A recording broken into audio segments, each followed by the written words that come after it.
So firstly, welcome everyone to our Mastermind session. It's intended to be an hour and a half long, so mark your calendar accordingly. And we're very fortunate today to have the co-founders of Wingspan, which is an alternative investment platform that's doing some incredible things. And by the way, their backgrounds are also incredible. We'll get to the introductions in a moment, but we're really pleased and honored to have them here. So welcome everyone. And if I can suggest for Jerry, if you don't mind going to the next slide. So we can't have a presentation without having a disclaimer. And this is our disclaimer. At a very high level, suffice it to say, we can give financial education where we don't require a disclaimer, but if we delve into investment advice, that does require a disclaimer. So any investment advice you get from this call, you certainly need to vet it appropriately and accordingly with your subject matter experts, but this is just a standard disclosure we have to make. So we've done it. So Jerry, if you don't mind, go to the next slide. So here's the dream team. I'll just say 30 seconds on myself, then I'll let Andrew and Paul introduce themselves and tell you a little about their background. But you can see from my basically logos there, I've been around for a while. Yes, I have gray hair because I'm older, but net, prior to co-founding Bridgepoint Capital with my esteemed partner, Nadia Tien, I was previously at what is now called L. Catterton. That's a large private equity firm that's been in business for a very long time, doing consumer growth investing. And before that, I ran at McKinsey & Company, their global private wealth practice. So that means that partners at McKinsey, of which there are 3,000 current and former partners in 50 countries, I and my team would help them invest. And part of the reason this mastermind exists is it's an amazing service offering that was made available to the partners. And we believe in it so strongly that we want to share it with people on this call and people in the market. So what I can tell you is from experience, today in America, as an example, people have more training to learn how to drive a car than they do in terms of investing. As sad as that sounds, that's the reality. So we exist to level that playing field and make people more effective investment managers. So that's a teeny bit on my background. And Andrew, please be kind enough to share with the audience the Andrew Eberhard story. I will tell you, if you haven't seen Top Gun Maverick, Andrew Eberhard is a living, breathing Top Gun Maverick. He flew F-18s, landed them on aircraft carriers. So he's not only an amazing investor, but a hero. So Andrew, go ahead, buddy. Oh, I like the hero bit. That's cool. First of all, I'd say, looking at the slide, we're all better looking in person than this would suggest. But that said, a little bit on my background and how we got to forming Wingspan, which that along with me is my partner here online, Paul Ghaffari, and that's we're the two co-founders. So my background is I did start in the Navy, and I went to business school. Out of business school, I worked at a Cambridge Associates firm, some of you may know, in Boston, which advises endowments, foundations, and families. And I worked mostly with the families there. Then I worked at a couple of places on the street. I worked at U.S. Trust, advising families. I worked at Lazard, advising families. So, there's a common theme there. And in 2008, I took a little bit of a sidebar, and having been in the military during the Iraq War, I came back in 2008 as a civilian and working with the Defense Department. We had a joint private-public initiative under Petraeus to stimulate economic development in Iraq. This is 2008 when the war was kind of at its height. And so the idea was to bring private sector capital to Iraq and deploy it in SMEs, businesses on the ground that are really creating jobs. So we did. we acquired a tomato paste plant in northern Iraq and operated that for a few years. So that was, I think when we think about or niche investments or uncorrelated investments, that's probably my experience that's farthest into that category. Anyhow, after all that, I ended up probably most relevant to this conversation. I ended up working for the Heinz family in Pittsburgh, 2012 to 2018, and I was their chief investment officer there, and then left 2018. And since then, formed Wingspan along with Paul. Oh, very cool. By the way, we love your ketchup, okay? Yeah. I like the label there, the Heinz label. I have about an 8-year supply of ketchup. Yeah, I'll keep that in mind. So, Paul, tell us the Paul Ghaffari story. Hey, thanks a lot, Mark. And it's a real pleasure to be with you and your clients today. Really going to enjoy our discussion. I had the real fortune of being introduced to Andrew Everhart about 4 years ago now by a mutual friend in the business. And we got together many times over the course of about a 12 to 18 month period to talk about our experience, most recent experiences running family offices. But we found that we had really a like-minded kind of outlook and perspective and philosophy on how best to bring the highest risk-adjusted return asset opportunities to high net worth, family office, and other sophisticated investors. And that's, as Andy said, that's how Wingspan came about. So my background is not nearly as illustrious as Andy's flying fighter jets in the Middle East. I have been in portfolio management, asset management, the bulk of my career, starting in the late 1980s at JP Morgan and Morgan Stanley. At Morgan Stanley, beginning in 1991, I ran portfolios for the asset management arm, Morgan Stanley Investment Management, which at the time was run by a gentleman named Barton Biggs. Some of you that have been in the business for a couple of decades or longer know of Barton. He was truly one of the legendary great pioneers of asset management investing, and really taught me kind of the founding and the cardinal rules about managing client assets, managing risk, and trying to achieve that optimal return. After I left Morgan Stanley in 1998, I had the fortune of spending a couple of years with the Soros Group, Soros Fund Management out of New York, working with the founder, George Soros, and more directly working with the CIO, who at the time and for over a decade of time was Stan Druckenmiller. Many of you, I'm sure, know of and maybe have met Stan. Again, one of the true legends of investing, really one of the great macro investors of the decades, and a lot of people will remember the epic story about George Soros taking on the Bank of England in 1992 when the European Union had been formed and the currencies were all coming under pressure, and the British pound broke. Stan Druckenmiller was really the mastermind, if you will, behind that trade, and that was one of the great trades that put the Soros Group on the map. That, and I can count 50 to 100 great macro trades that I saw happen in that group over the years. I left Soros in late 2000 and joined with two other partners that I had worked with before from Morgan Stanley and from Tiger Management, and we formed a hedge fund group in Connecticut called Front Point Partners.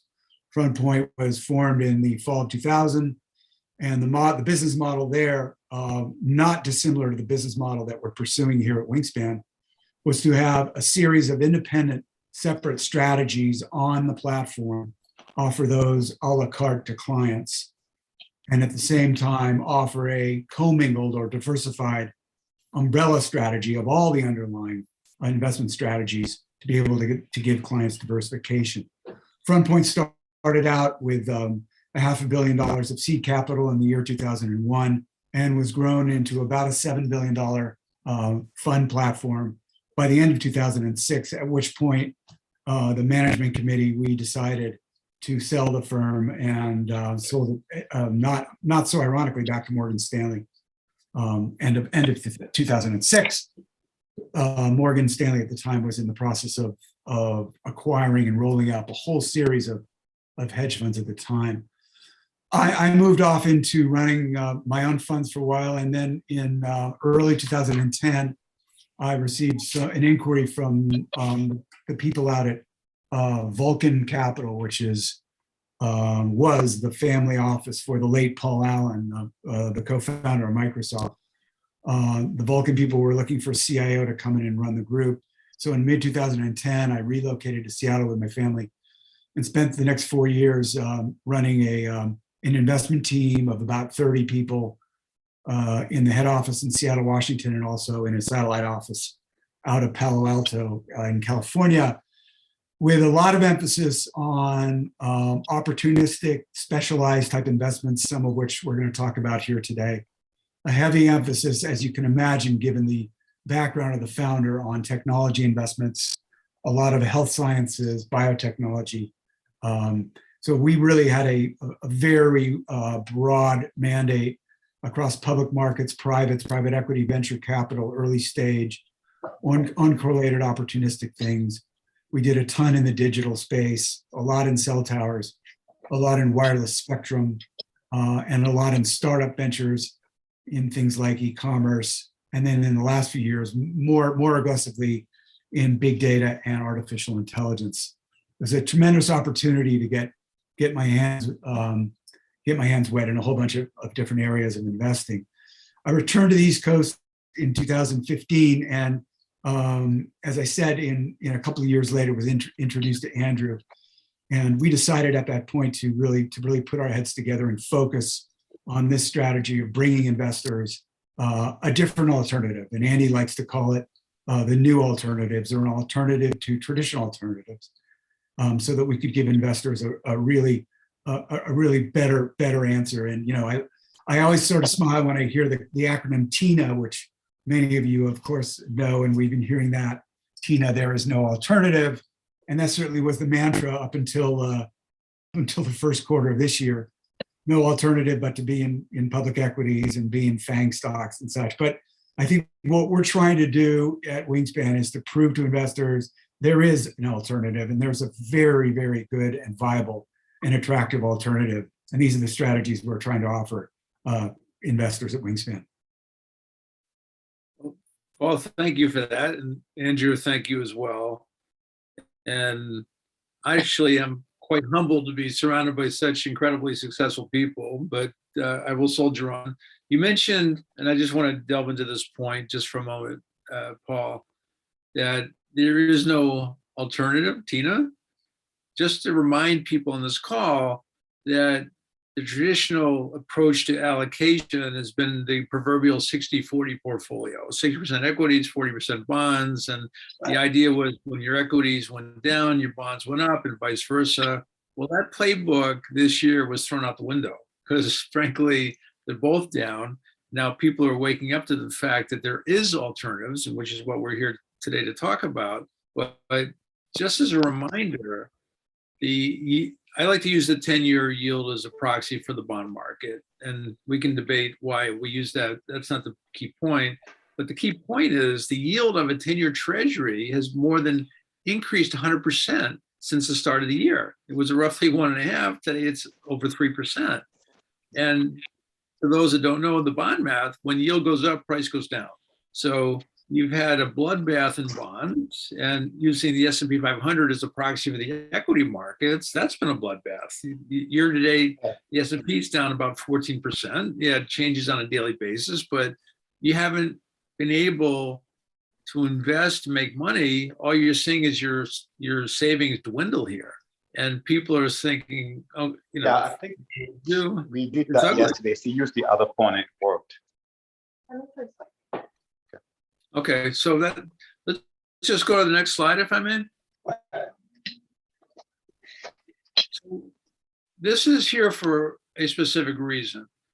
What we believe at Bridgepoint Private Wealth is investing in wealth management at a minimum, bare minimum is a four-legged stool, okay?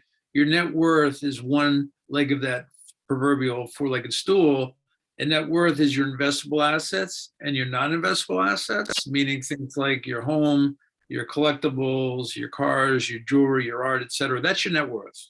So we certainly help people better understand and manage their net worth. In combination with that, trust estate planning is an important element. And I just remind people, in America, anybody can sue anybody at any time for anything. So the more wealth you have, the more of a financial target you have on your back. So you need to have trust estate planning as part of your wealth planning. And that rolls into tax planning. As I tell people, a monkey can do a tax return. There's no real incremental value to preparing a tax return, although most people outsource it because they don't want to do it. That's fine. But it's tax planning when you know future taxable events are going to occur and structuring today for that event. You can dramatically reduce your tax burden. And that's something that we're heavily involved in. We work with the leading accounting firms to provide that service to people. And lastly, there's insurance. And I am not an insurance broker, but I can promise you, done right, done well, certain insurance products give you tax deferred status of your tax efficient investments. So what I would tell you is the right policies basically give you what looks and feels like a 401k plan where all your investments are compounding tax deferred, but it has the added benefit of you can borrow on your private placement life insurance policy, so you can actually get access to your liquidity, where on your 401k you really don't have access. So bottom line, this is the four-legged stool that we advocate. And I'll just tell you, when I did this previously, a lot of times people would be cynical, and rightly so. You know, I've heard this before, or I'm too damn busy and leave me alone. So what I would do to overcome that objection, I would say, give me an hour. If after an hour I have financial education, I'm here to provide that benefit to you. If it's not of interest, you'll never hear from me again. But I have literally 25 years of best practices that we share with people. And once they go through that session, they become basically a client for life. So it really, really works. I hope people take the free offer that I'm extending here, because honestly, it's a calling for us. We believe in it so strongly. As a quick data point, you know, we're in June today, but I've probably done over 30 family office sessions this year, offering up the solution to people. So please take us up on it. I promise you won't be disappointed. Okay, go to the next slide, Jerry. So we're almost at the point where we're going to let Wingspan drill into what they're doing and why. But I just to remind people, just two quick charts here. Asset allocation is really, really the name of the game of investing, getting your asset allocation right. So I use Jim Cramer as an example. We're mad money. Here's the hot stock of the day. Buy this stock. This one's expensive. This one's cheap, et cetera, et cetera. That's all market timing and security selection. The fact is, it doesn't move the needle. It's not what matters. And they've actually done studies with Cramer where they found that if you tracked his recommendations versus just owning a passive index, the passive index wins. So it's fun, it's exciting, but it doesn't work. So what I just want to point out on the right-hand side here, the goal of investing is to be in the top left-hand quadrant where you have the highest return with the least risk. That's the holy grail. That's what you want. So this 3 data point graph shows you 3 things. If you had a portfolio that's 100% stocks, how you would do. Conversely, you could have 100% fixed income, how you would do. With this asset allocation that's been deployed previously, you had a higher return than 100% equities and less volatility or risk than 100% bonds. So this is an attractive place to be. The average long-term return of this portfolio was 18% after taxes. And I'll just say one final point. There's something called the rule of 72, which means how long it takes a dollar to turn into $2 because you have interest on interest. With an 18% per year return times 4 years equals 72. So you start with $1 day one, year 4, you have $2. So it's a really effective way over time to grow your wealth. So this is just an example of how we can help people. And lastly, on the equity side, that 40% equities, that's a combination of public equities and private equities. So for us, half of your equities can and should be in private equities, but diversified. If you had 20%, it should not be in one deal. I would advocate 5% of your 20% allocation in basically 20 deals. So you spread it out, because you can never, with the best intentions, guarantee an outcome. But if you diversify, you're going to have a smooth ride. Okay, next slide, Jerry. Now we get to let Wingspan tell you a little bit more about themselves. So maybe, if you don't mind, Andrew, you want to tell us how Wingspan came into being? I know we touched on it a little bit with your intros, but maybe you want to drill in a little bit further? Yeah, sure. So, and Paul gave a really good background there on what he was doing at Vulcan. And I would say at Heinz, we mirrored a lot of what he was doing. And I think this is common to a lot of family offices, is that you have much broader range of investments to pick from. In no small part, it is a family office not reporting typically to a board of trustees at an endowment or an institution. You know, it's really just the family. So they're a little more free-ranging. Often they are entrepreneurs, so they're willing to venture into things that are a little more non-traditional. So that's a great platform to be in as a CIO. And Paul mentioned some of the things he was doing at Vulcan. And same thing at Heinz. We sort of trafficked in alternatives and non-traditional alternatives, a category that we call niche investments, or uncorrelated is the other term here. And we ended up carving out 15% of the portfolio specifically for these non-correlated investments.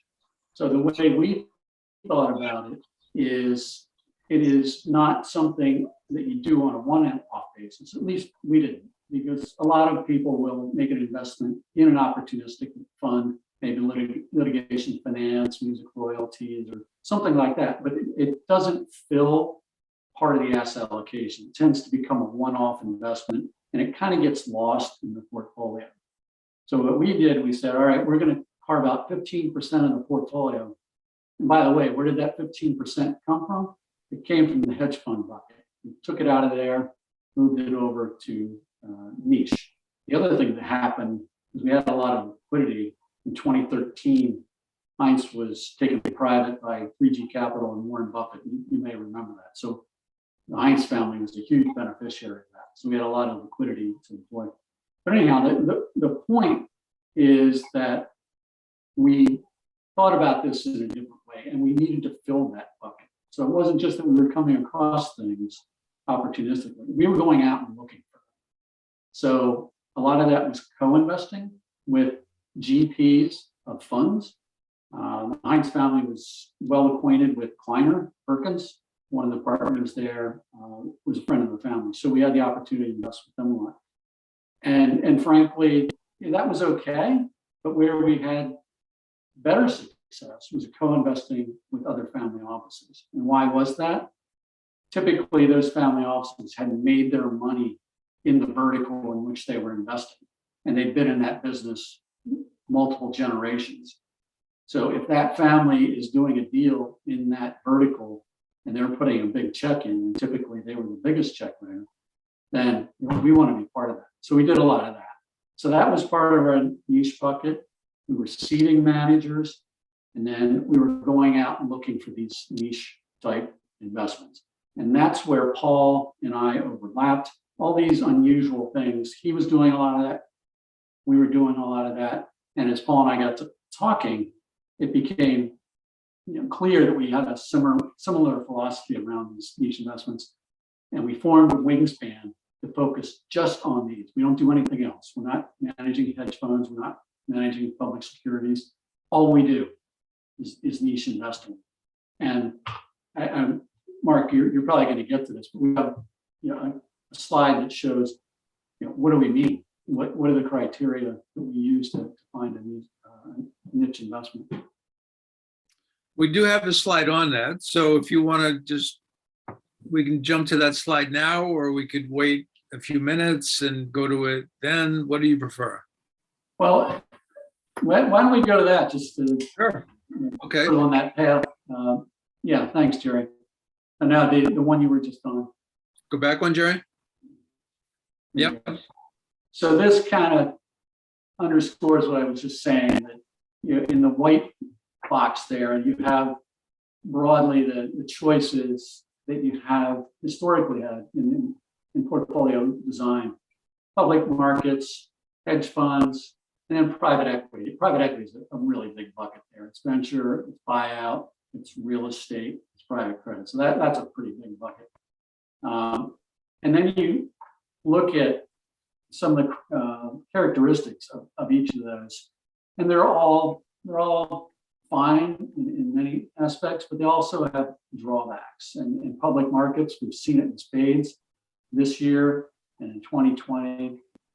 Huge volatility. And you get a 20 or a 10% long-term return in the stock market over 100 years, and you have extreme volatility, as we've seen in the last couple of years. So that's probably the biggest rub on public markets. You can have a permanent impairment of capital, as they say, when you have a downdraft in public markets, like we saw in Q1 of 2020, as we saw in 2008. If you have a downdraft like that, you may or may not ever recover. So that's why people are drawing down their public market exposure and they're moving into these alternatives. Hedge funds, the second thing there, I think the rub on hedge funds really is they just have not delivered. I mean, it's a good story, right? That you're hedging, so you dampen volatility, and you're going long, you're going short, and you should not only have reduced volatility, but you should have an equity-like return. And there are a subset of hedge funds that have done that, but on average, you can see right there over the last 10 years, globally, the average return for a hedge fund is 2.3. And by the way, it's not very tax efficient. So people have become pretty frustrated with hedge funds, and that's where they're looking for other alternatives. Private equity, you can see there at the bottom, private equity's had just a booming decade, right? A lot of liquidity in the market, low interest rates. It was teed up to be just that. So maybe that'll continue, but the world has really changed. We don't have low interest rates, and that's really a problem for private equity, where leverage is a huge part of that return. Venture, a headwind for them. Valuations have come down there. So, maybe that'll continue, but you look at what's happened this year already, valuations in venture have come down dramatically since February in Ukraine. So that's the forward-looking environment for private equity and these other asset classes is a little bit cloudy. And the other thing with private equity is obviously the lockup. Most of these funds are 10 years. A lot of them get extended to 12 years or more. We had 100 LP interest in Heinz, and we had one that was at 19 years, a couple at 17 years. These little stub pieces, we took the bottom 20 of those, the smallest, and we did a huge secondary sale to clean that out. We got 65 cents on the dollar, so it's not great. Anyhow, so that's another rub on private equity, that 10-year line. If you come all the way to the left-hand side, these are the niche funds, the uncorrelated funds. And we tried to solve some of the problems of these other asset classes. So first and foremost, these assets need to be uncorrelated to the markets, truly uncorrelated. I think hedge funds and a lot of these other alternatives make the case that they are uncorrelated. And over time, they are. The problem, as we all know, is when there's a dislocation, a lot of these things are highly correlated, just at the time we need them not to be. So when we say uncorrelated, we want to stress test these things before we make an investment. So go back to 08, how did they hold up then? And go back to Q1 of 2020, look at this quarter and last quarter. How have they done? Did they hold up or did they drop, with the market? So we're looking for true low uncorrelated assets. We don't want to give up return just for reduced correlation. So our second criteria, it needs to have an expected return of 10% or more. So an equity-like return. So if you get an equity-like return, similar to the stock market with lower volatility, these funds start to look pretty good. We look not just for lower volatility, but mitigated downside. It's one thing to have low vol, but you can have low vol and still have a decidedly negative return. So what we're looking for is mitigated downside, asset classes that are unlikely to have a negative return. Not that they can't, but that would be highly unusual. So reduced downside, not just low vol. We look for, attractive liquidity. And again, going back to private equity with a 10-year plus lockup, the average term that we're looking for is 3 years. So a 3-year opportunity to get out of the fund. You may not want to, and ideally you don't get out because it's doing what you want, but to have that optionality to get out at 3 years and then subsequent windows, I think is a huge comfort for people that you have that escape valve if you need it. Yield, cash yield, a lot of these assets that we invest in, and we'll actually tell you what they are in a minute, but a lot of them have a cash yield to them, on average about 6%, which is attractive to people who have been invested in the bond fund or the bond market and are really discouraged by 1%, 2%, and it's still low. Rates are rising, but they're still, in an absolute sense, really low. So if you can get 6% steady cash flow off of something, that's attractive. Two last items here. A lot of these investments are in hard assets, real assets, and that's beneficial in the sense that real assets can be depreciated on an accelerated basis. So that depreciation is passed through to the investor. That depreciation is a passive loss. It can be used to offset passive income. So these are very tax efficient asset classes. Finally, real assets tend to correlate highly with inflation. So that's a positive, right? In this market, certainly. So real assets in general have been appreciating in value during this market. And if you look at second quarter or first quarter of 2020, all of the investments that we have on our platform, we have 6 or 7, came through Q1 with a positive return. The market was down 20 plus. Same thing with Q1 of this year. We're not through Q2 yet, but knock on wood, they're all positive at this point. So part of that this year is inflation.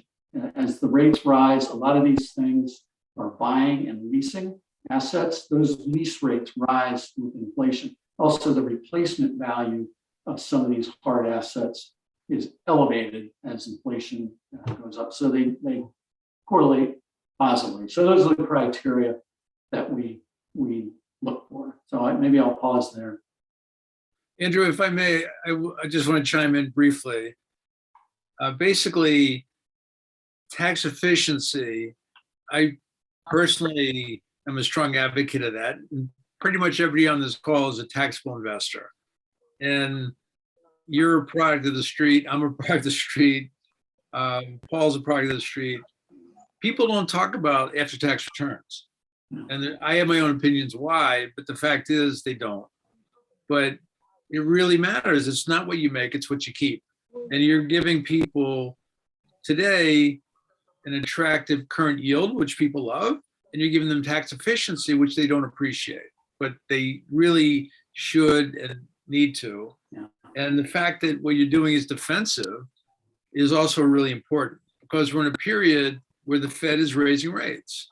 And the Fed's track record of what is referred to as soft landings, meaning raising rates to get inflation under control, but not cause recession, more times than not, when they go in a tightening cycle, they do cause recession.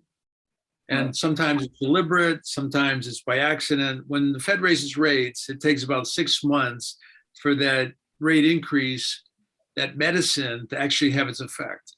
So they're always playing catch up. And it's a blood instrument that they have, which is controlling overnight rates to have an influence on the entire economy. So bottom line, what you have is defensive, and we're in a period where risk is rising. And the returns that and you'll show us your live deals in a moment, I think are really compelling.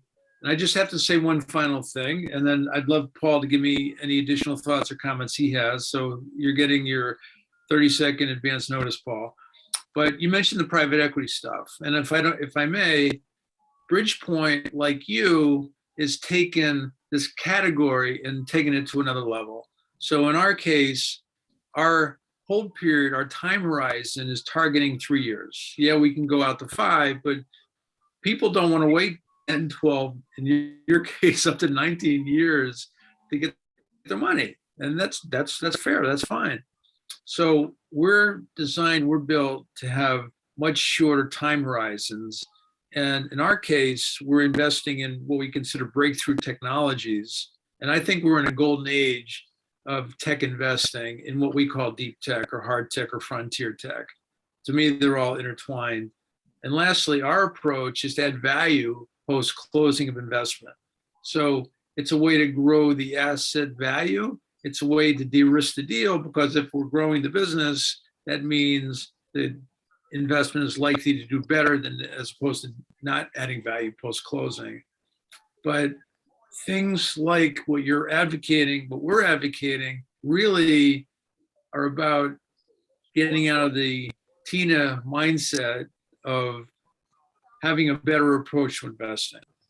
And you've done this a hell of a long time, so you're coming from a place of knowledge and expertise, and I really value what you're saying. So Paul, do you have any final thoughts here, or should we go to the next slide? Well, it's funny, Mark. You talk about the evolution of investing, and if you kind of think about it, you mentioned the 60-40 rule or 60-30-10, and that was pretty much the formula for, I'm going to say, decades, going all the way back to Graham Dodd, 1930s, 40s, 50s, 60s, 70s. Then you get kind of a revolution in the thinking, and you had pioneers like David Swensen and others who came in and said, wait a minute, there are alternatives to that rigid mold, and hence the term alternatives.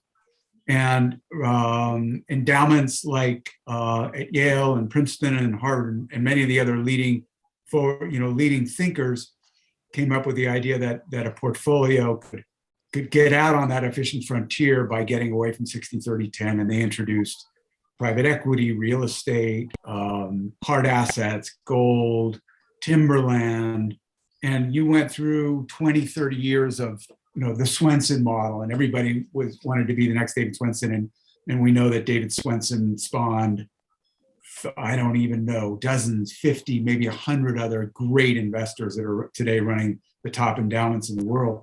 And I kind of think about then what happened. You had kind of a third wave where technology started to kick in, and you were able to start engineering and coming up with a solution to that second wave. And I kind of think where we are is we're in the middle of that maybe third wave. And as Andy said, we look at these traditional alternatives and say, okay, what are the drawbacks here? And is that a problem for investors? Yeah, it's a problem if I have a private equity fund and I'm in some venture funds and I haven't gotten my money back after 15 years. And it's kind of annoying to get a quarterly statement and see this, like Andy said, see this little stub exposure. And when are you going to close that thing down? There's some administrative cost to that. There's some distraction. So so what we've done and what we've landed on is a set of criteria.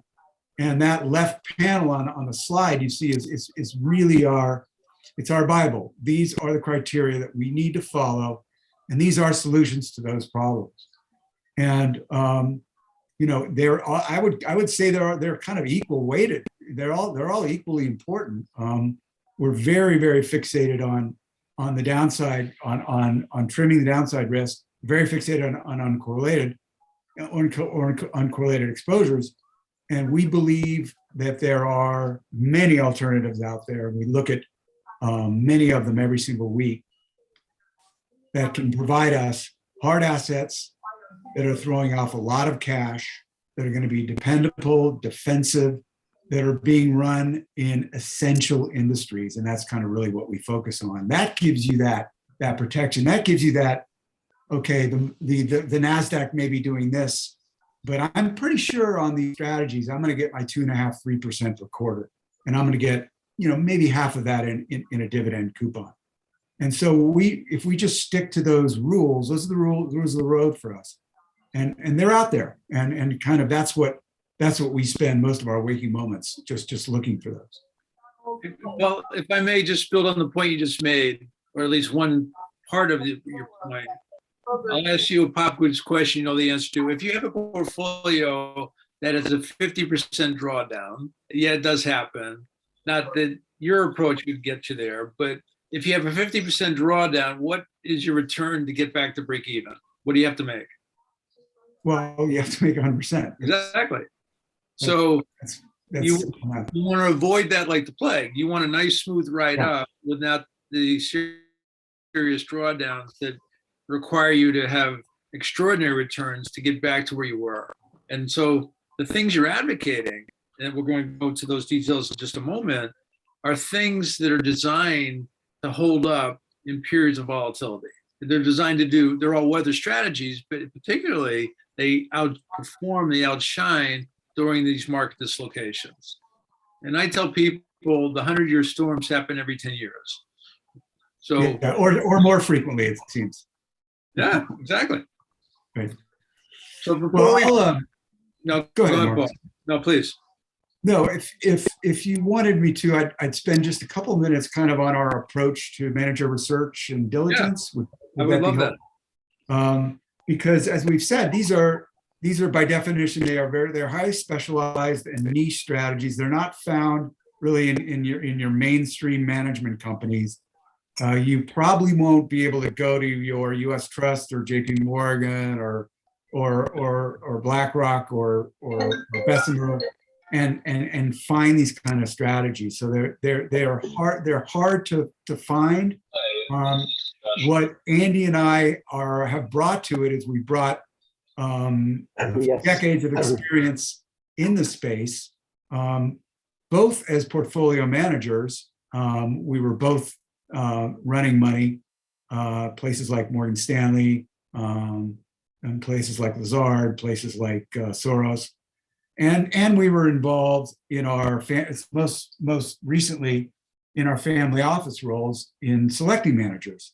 So we've had the benefit of both running money directly and allocating money to other managers. And the keys for us are the experience of doing both of those sub roles, the network that we built over 20, 30 years in knowing where a lot of the managers are, the people are out there in a given space or sector. And, really being in the wars of going through events like 1994, interest rates rise 300 basis points, 1998, the financial system collapses with a Russian default, 2001, you had the dot-com bubble, and obviously 2007, 2008, and the housing crisis. So, a lot of scars have been borne by Andy and myself. I would say probably more myself because I probably got in more trouble over the years than Andy did. But I feel that that's a plus in having perspective about how to manage risk on a go-forward basis. So we look for managers that are seasoned. We're not really in the business of funding emerging managers, startup managers. We're looking for people that have got a strategy that's been tested over time. And the average life of the funds that we're going to talk about today, the average life is probably 7 to 10 years, and some are quite a bit longer. We want the managers to be leaders in their space. We want them to have an edge. We want them to have a command over their sector and their market, so that they know where supply and demand is of the assets, and they can get an edge on their competitors for managing it. And we want our managers to have a deep team with them. We want them to be good operators in their space, and we also want them to be good financial managers. That's a really important set of criteria: good operational management, good financial management. We bring a diligence team of 5 people at Wingspan, led by myself and Andy, and we conduct very rigorous and deep experience that's drawn out over several months. Our average tenor of diligencing, identifying, researching, diligencing, and ultimately deciding whether or not we're going to bring a manager on the platform is probably in the area of about 6 months. And we really divide that up into 2 separate categories: investment due diligence, where we're scrubbing the manager's background, track record, spending a lot of time on the investment process, a lot of time on risk management controls, things like diversification, risk guidelines, the investment team the manager runs. So really an enormous amount of time is spent on looking at how they prosecute and how they follow their investment philosophy, process, and how do they construct a portfolio and manage the risk in that portfolio. I want to also mention that we do a lot of operational due diligence, ODD as it's known, a very, very important part of our business. Most of the strategies, if not all of the strategies that we're involved in, are managing hard assets, managing equipment, transportation assets, rail cars, shipping containers, river barges, digital equipment, cell towers, data centers. So there's a lot of operational due diligence that goes into the management of those assets. These are not traders that are simply, trading public equities. We're talking about the management and control of the underlying assets themselves. So ODD is a big part of our diligence package as well. And where we don't have in some areas, the internal expertise, because we may not have Andy and ourselves or our team experience in a given sector, subsector, we bring in outside consultants and outside help to go over that operational due diligence with us. So it really all starts with us on going into our network, identifying strategies that are going to fit that set of criteria that we've talked about, going through the competitive landscape, who are the top managers in that space, and then spending months of time with those managers to try to see if they're going to fit onto our platform. And it does take a lot of time. We've been at this now a little over 2 years, and so far we've brought 6 strategies that are operational, 6 funds on our platform, and we're about to launch our 7th fund. So it is pretty time consuming, and it's not as easy as simply doing a stock screen and going and selecting a portfolio of stocks. Well, Paul, I have a few gray hairs and a few scars on my body, just like you guys have, witnessing the ups and downs of the market. But well, I've got no sympathy for you because I don't have much in the way of gray. Because I don't have much in the way of hair, as you can see. Yeah, you better looking though. I guess what I wanted to say, well, 2 things. Firstly, the 4 most dangerous words on Wall Street is the words "it's different this time," because markets go through cycles, and we go from bull markets to bear market, et cetera, et cetera. So it's really not different this time. This is right now a Fed tightening cycle because they're trying to tame inflation. I still remember the 70s when we had hyperinflation. And I just wanted to throw out there, there's a combination of things that give you this proverbial efficient portfolio. And we're in an inflationary period right now. So again, at my former shop, we would advocate inflation protection, and inflation protection comes in many forms. I know what you're doing qualifies as inflation protection, but we would advocate things like the Goldman Sachs Commodity Index, which, just for what it's worth, yeah, it's got a large component of energy in there. And with the war between Ukraine and Russia, that's had a dramatic positive impact on rising energy prices. Every time you go to the gas station, you experience rising energy prices. But just for point of reference, the Goldman Sachs Commodity Index is up about 45% this year. So yes, stocks are down about 14, and Goldman Sachs' index of commodities is up about 45. The point I'm making here, it's the combination of these factors and combining them into an elegant solution is really the name of the game. So you're a portion of the puzzle, and there's other portions of the puzzle that we try to construct to give you that proverbial smooth ride in all markets.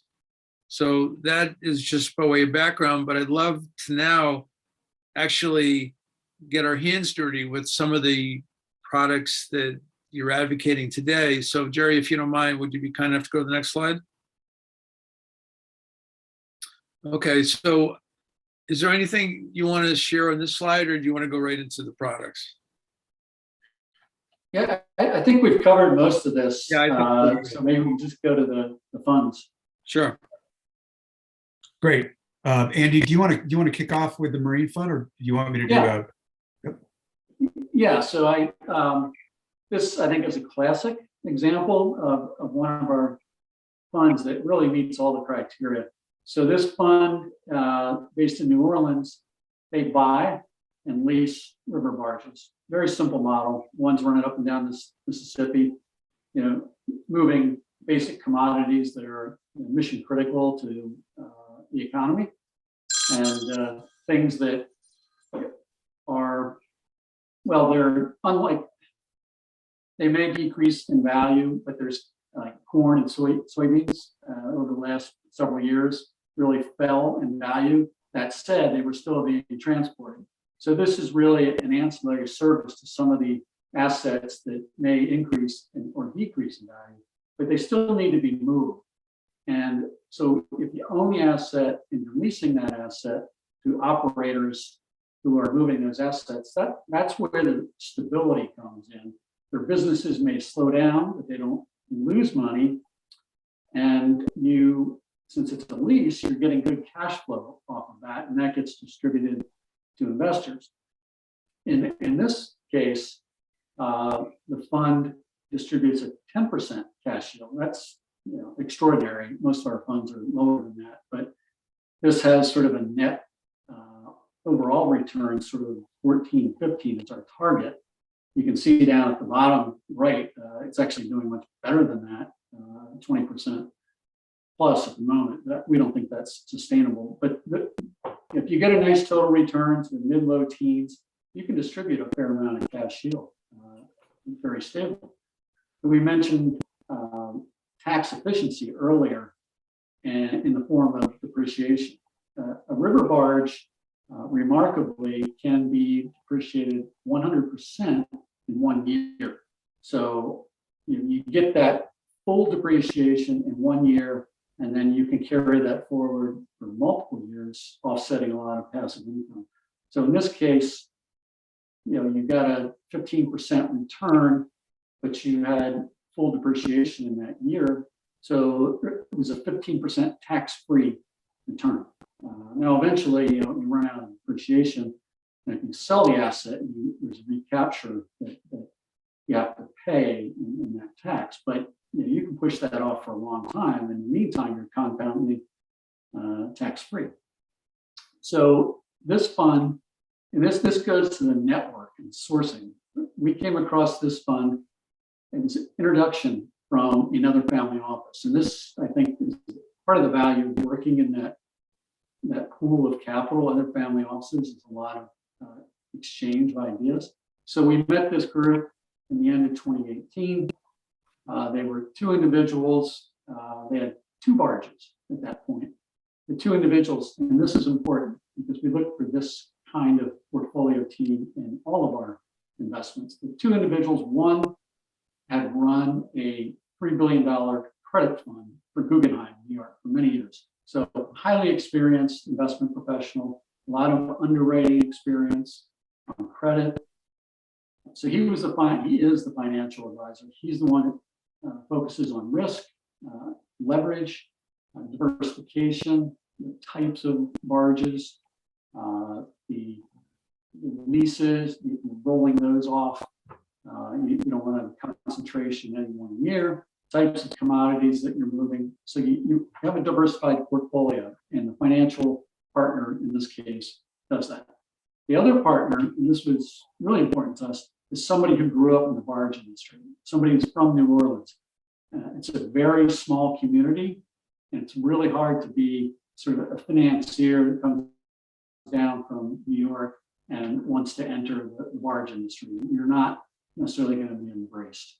So having somebody that spent his family, 20, 30 years in the business is really key. So you have those two partners, financial partner and operating partner. Between the two, you've got the industry covered. It's an asset class, it's brand new. This is the only fund in the US that is focused on barges. So there's no prototype, there's no precedent. Paul talked about diligence, and this is what becomes really important.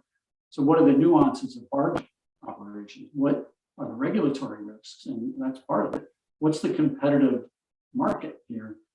Who are these operators, and what's the credit quality of these individuals? Because this fund, they're the lessors, but they're the lessees are a bunch of operators on the Mississippi, and the credit quality around those operators is very wide ranging. It can be a couple of people, a mom and pop shop, who may or may not think about credit or lending or borrowing levels, to very sophisticated groups that are managing portfolios of 100 or more barges.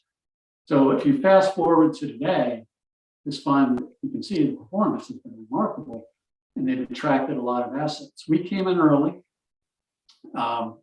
and Wafra, which is Kuwaiti sovereign fund, was the anchor investor. And so they started buying a lot of assets, and today they have 1,500 barges. They are the larger lessor of barges in the country. And as I said at the beginning, in 2018, Q4, they had 2 barges. So this is a real ramp up, real success.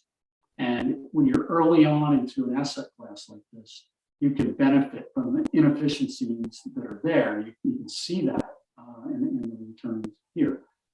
So this is very strong inflation hedge. And you can see the returns in 2021, and even it started in 2020, but it really popped in 2021.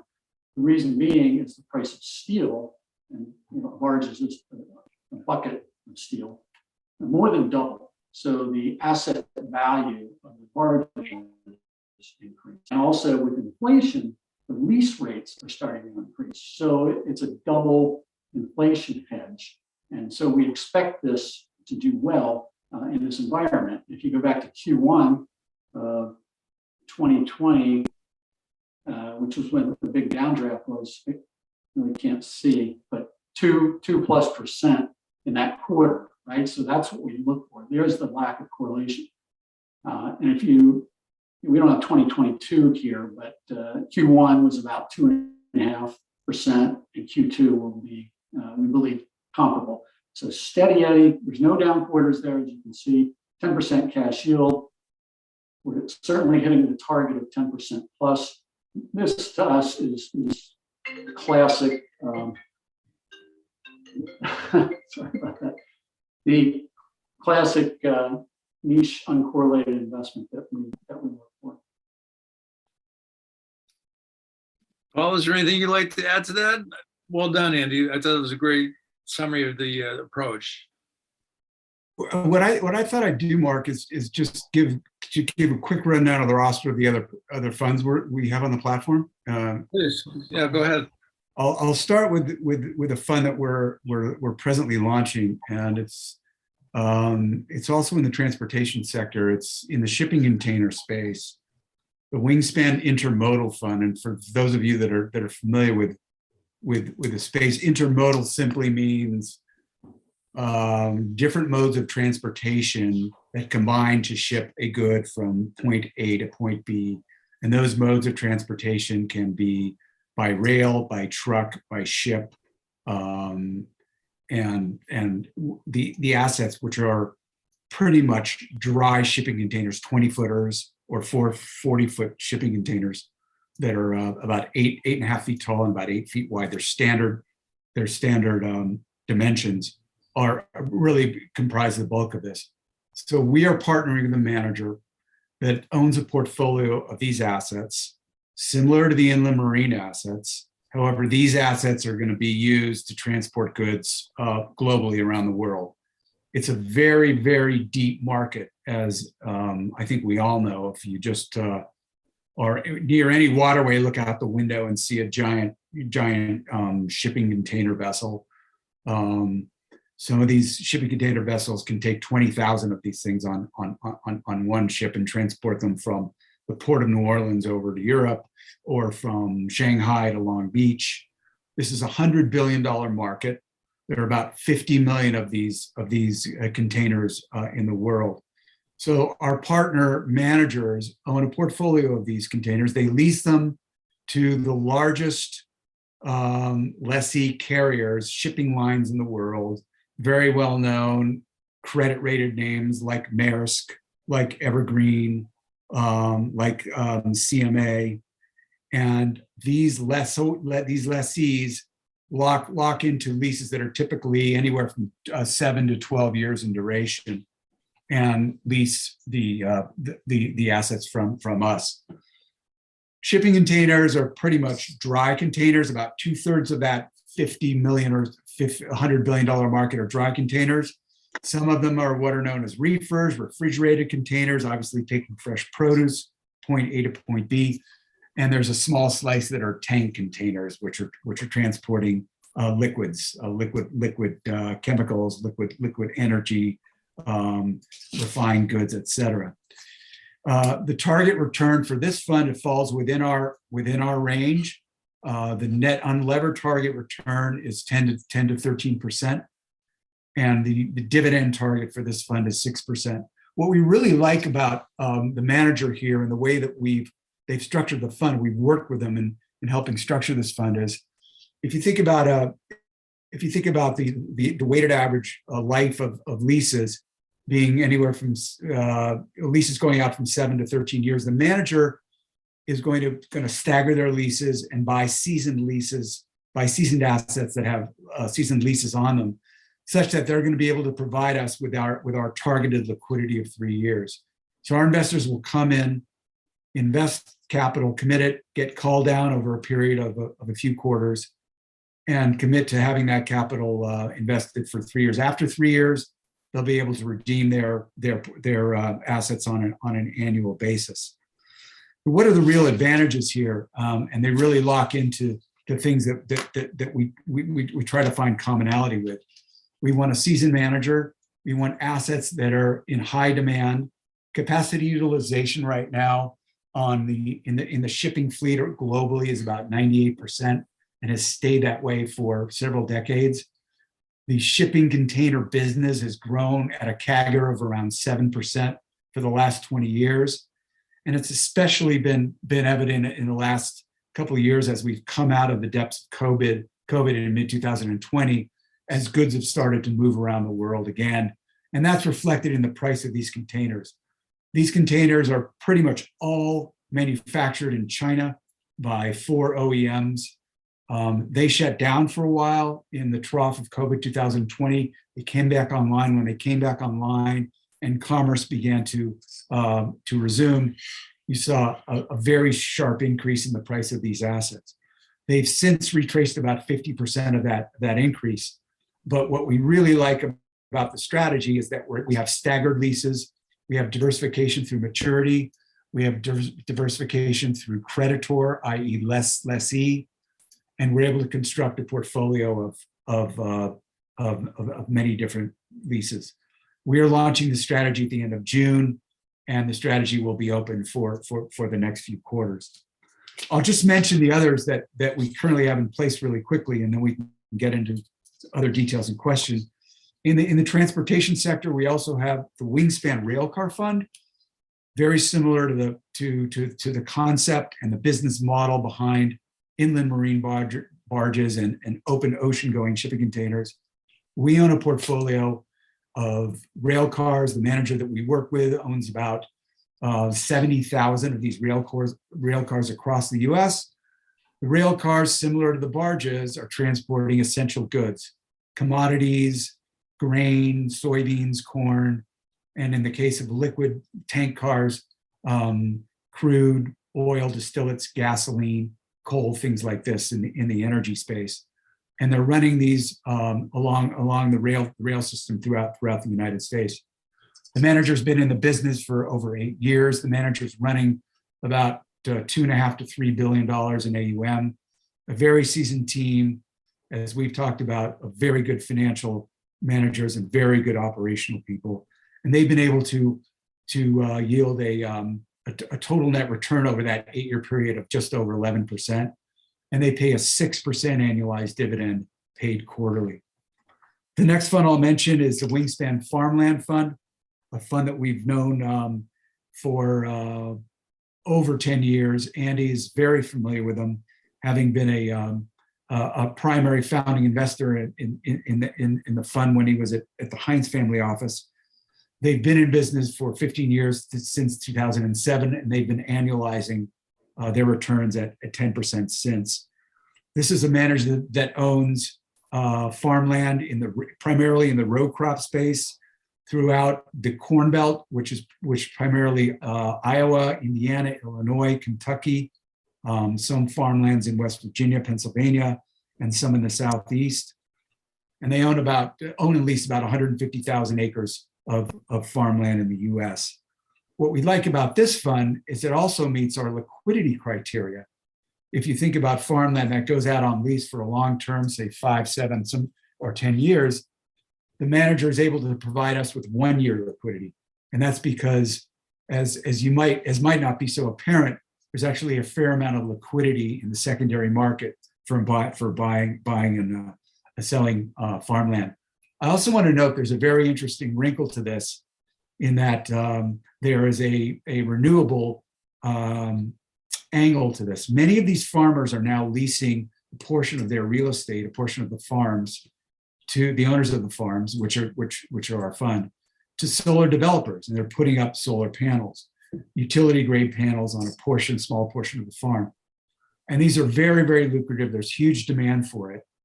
And what we found in the data and looking at returns is that the lease returns on these types of assets can be 3 times what they are on a standard farm lease for row crop assets.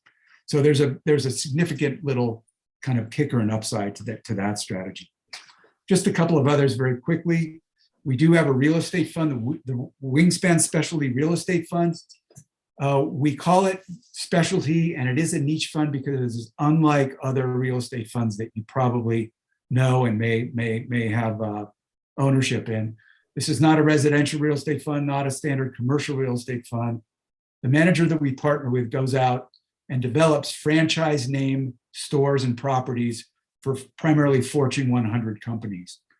So they are a constructor, a developer, a lessor, and ultimately a seller of properties for name brands like a 7-Eleven, Shell Oil, a Firestone Tire, Bridgestone, Hy-Vee stores, Dollar General stores. A very, very simple model. Go to these large corporate franchises, do a build-to-suit property, lease up the property, and not commit to the financing of it until all the permitting is in place, the leases are done, and then go out in the market, in the secondary market, and sell that property. We like this strategy because it's basic, sort of acyclical franchise type names. People are going to be going to Dunkin' Donuts, irrespective of whether we're in a recession or a high growth economy. And that manager now has been in business doing construction development for actually over 40 years and been in the business of this particularly fund strategy for about 10 years. Lastly, I'll mention a credit opportunities fund, which we launched in the third quarter of 2020, working with a very, very highly seasoned group out of Minneapolis, a group which came out of the Cargill empire many, many decades ago, and actually ran the money internally for the Cargill family, as well as outside money under the name of Carval Investors. Some of you may be familiar with them. They have a very simple operating model. They construct a portfolio comprised of 3 sub-strategies: equipment finance, loan portfolios, and corporate credit. All of their assets are collateralized, and they're backed primarily by heavy equipment in the areas of construction, mining, transportation, and they either lease or own these assets, and they either own the assets and lease them out to developers, or they go into the market and buy things in the secondary market when there's a stress situation going on, as there was in 2020. The manager's been able to annualize a return now of a little over 13% in the first 2.5 years, the first 1.5 years of their existence.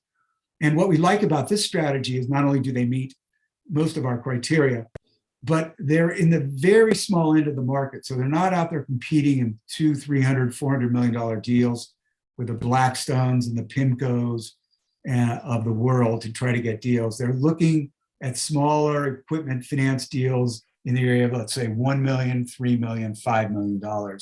And they're able to go out. It's a much less efficient market. They're able to generate yields, unlevered yields in the area of 9, 10, 11%. And using some leverage on the portfolio, they're getting us up to that mid-teens target gross return that we're looking for, that nets out to something, like I said, in the area of 13%. So that'll give you an idea of the rest of the funds on the platform. We are in the process of launching, as I said, our container fund next. We, as you can tell, in the roughly a little under 2 years that we've been launching funds, we will be launching our 7th fund. So our pace is, 3-ish funds per year. I would think that we'll do 1 or 2 others for the remainder of this calendar year, maybe 2 to 3 others next year. And that'll get us to the critical mass of number of products or number of funds that we want on the Wingspan platform by the end of next year, of between 10 and 12 of these funds. Okay. Well, firstly, Paul, thank you so much for that exciting overview of what you're doing. There was a question in the chat box, so I have to ask you that question if I may. So someone is asking, how would they invest in the product offerings you have? Just please note, at Bridgepoint, we create special purpose vehicles. You can call it a feeder fund if you'd like, but a way to aggregate capital if people can't hit your investment minimum. So maybe describe to the audience how people would invest in you, or different ways they could invest in your funds. Sure. So like Bridgepoint, most of these are SPVs. So we create an SPV, we aggregate our investors into that, and then our SPV becomes a single point LP into the underlying fund. So that's typical. These offerings are a la carte. So they're on our platform. You can invest in 1 or more. They're a la carte. Now, that said, at the end of June, we are launching a commingled or a multi-strat fund, which rolls up all of these. So you don't sort of have to pick and choose if you're looking for instant diversification. That's called the Navigator Fund. And then as we get new funds coming into the platform, those will also go into the Navigator Fund. I should mention one other part of our business that we pursue. What we talked about so far is the core offering, these really stable, defensive, cash flowing hard assets. And that's at heart what we do. That said, we come across a lot of one-off opportunities, i.e. co-investments, with these managers, because they have unique opportunities that they would like to fund, but very often it's, they need additional capital. So in that case, we will co-invest. We've done one, and that started in January, and we're about to do a second, but that will become more prominent in what we do. And in those cases, those are typically, they have a different risk reward profile, but a little bit higher potentially than what we're doing in our core offering. So we segregate that business a little bit. That's also our second line of our business. Well, thank you for that. So bottom line, if someone on the call today loved your story, and I'm sure they did, and they had money, what's the minimum check size to come into your fund, or how would that work? Right. So the stated minimum we have is 500,000. Okay. That said, that's very flexible. That's waivable by the GP. So some people, they want to come in, get their feet wet with a smaller check, perhaps, and we're generally able to accommodate that. And I think a lot of these funds have a $1 million minimum. So if you were to go direct, that can be a bit of a hurdle. So we aggregate and we're able to get in at a lower AUM level.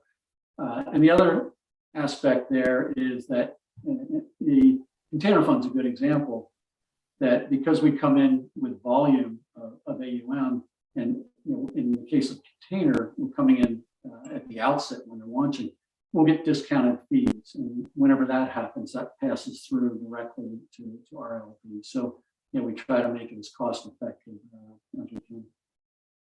All right. Well, thank you for that. I'm going to open it up to questions. We're targeting end of this session at about 2:30, but we have roughly 7 minutes if anyone has any questions they would like to ask. And by the way, we flashed the last screenshot. So firstly, you can see on the screen my email, my co-founder and co-CEO Nadia's email. And we hold these sessions basically every Thursday of the month. So next Thursday, block your calendars. So 1 o'clock Eastern Standard Time will be the next session. But we have some time to open up to the audience for any questions they may have. So feel free to ask away if you have any question.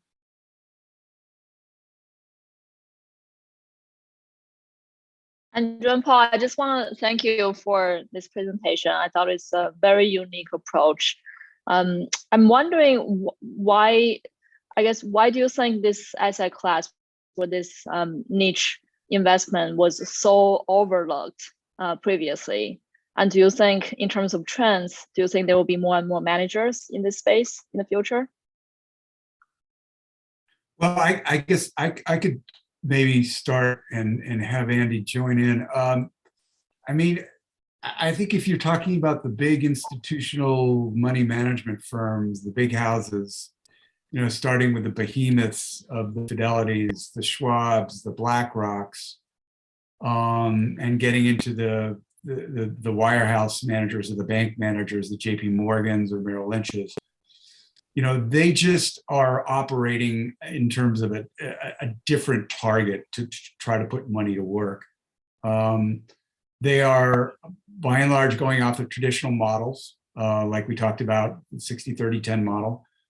Some of them have gotten more non-traditional in the area of other alternatives like privates or hedge funds. But these strategies are not easy, as we've talked about. They're not really easy to find. They're even more difficult to diligence. They take time, and they don't have the kind of capacity that somebody like a JP Morgan needs to put money to work in. I mean, we look very carefully at the capacity of our managers, and some have the ability to take on billions of dollars, as we mentioned. We mentioned the railcar manager that we work with has in excess of $2.5 billion. But some of them are gonna kind of tap out when they get to a few $100 million. If we can get $50 to $100 million of capacity with them, that might be good enough. In some cases, we can get more, but we're not talking about $500 million or $1 billion in each of these strategies. So in some way, it's a function of, I think it's a function of two things. Number one is scale, capacity, which is why traditional managers have often overlooked them.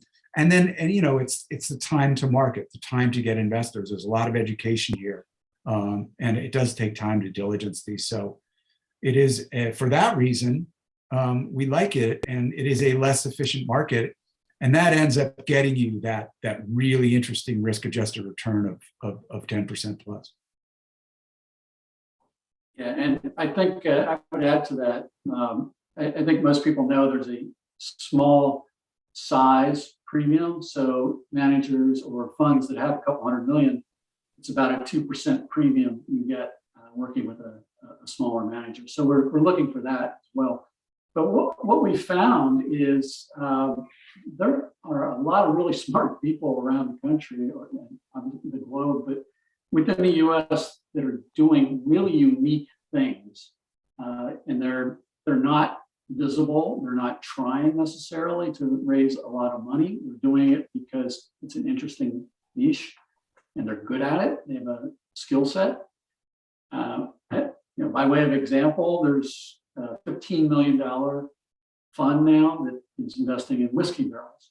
That a whiskey barrel, you fill it and you let it age, it becomes more valuable each year, and you get a really strong return out of that. Maybe a little benefit too. But that's one. We're looking at a fund that's being formed to buy and lease sort of these supercomputers, very high processing that are being used for crypto mining. They're being used for AI, high frequency trading, VR, AR. These are really expensive pieces of equipment, and they obsolesce pretty quickly. So buying and leasing these has become a business, and that's very unique. It's a small market right now. It could be bigger. Barges, it's a micro industry. It's not a big industry. It's all centered around New Orleans. It's the only one in the US, this fund. Containers, the fund that we're working with is the only one in the US, and it's a new fund. So again, and they're raising $300 million out of the gate. If you're one of these bigger Wall Street firms, that's not going to be of interest. You can't scale it. So it's just not worth their time. And it's really created a market opportunity for Wingspan. Well said.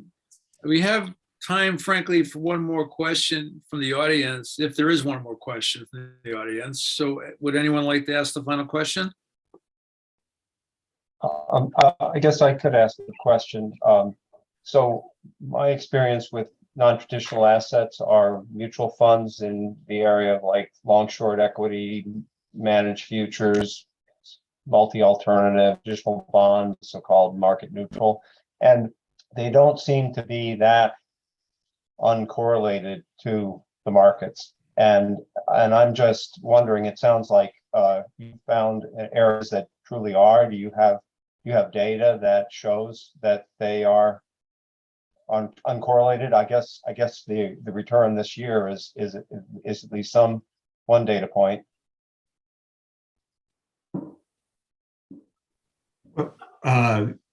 Yeah, the answer is yes. And like we mentioned, we tend to partner with managers and teams that have been at this for a very seasoned period. And even in the case of this container fund, where this is a new fund for this particular vintage, the people running the fund have been in the business for decades. The people that are the platform that they're on have been in the business for over 10 years. And so we look at performance going back as far as we can. And what we see again and again, and what we look for is a very steady, kind of a boring level of return. Like we have said, if it's 2% one quarter, that's okay, because it might be 3% the next quarter or 4%. But on average, we're looking for that 2.5% per quarter. We're looking for managers, as you saw in the in the slide for the inland marine fund, where the manager had not had a down quarter. And so you have, by definition, then negative correlation to a market that's doing the kind of gyrations that the stock market or the Nasdaq's doing today, or did in the year 2020. So we like to say that, everybody says, yeah, well, we're relatively uncorrelated, and hedge funds love to say that, and oftentimes they're not. But we do look at the data quarter by quarter and see that as empirically, it's kind of in its own world. And the reason for that is because these essential businesses are throwing off cash, and they're throwing off cash that ends up in our portfolio that's really not very volatile and not going to move a lot, irrespective of what's going on in the broader economy or the broader market. Yeah, and John, I think one other point here is, you referenced, mutual funds, and those are, I think, broadly called liquid alternatives, but they are listed, right? So they are publicly traded. And by definition, that's going to make them highly correlated or more correlated with the market. It's just beta. The market sells off, everything gets sold off. So everything we do is a private investment. So it doesn't necessarily respond in the same way that a listed fund would. Thank you. Well, I'll just throw it one final time, even though I said that was the last question. I can squeeze one more question in if people have it. If not, we can end the session now. So is there any final question by the audience?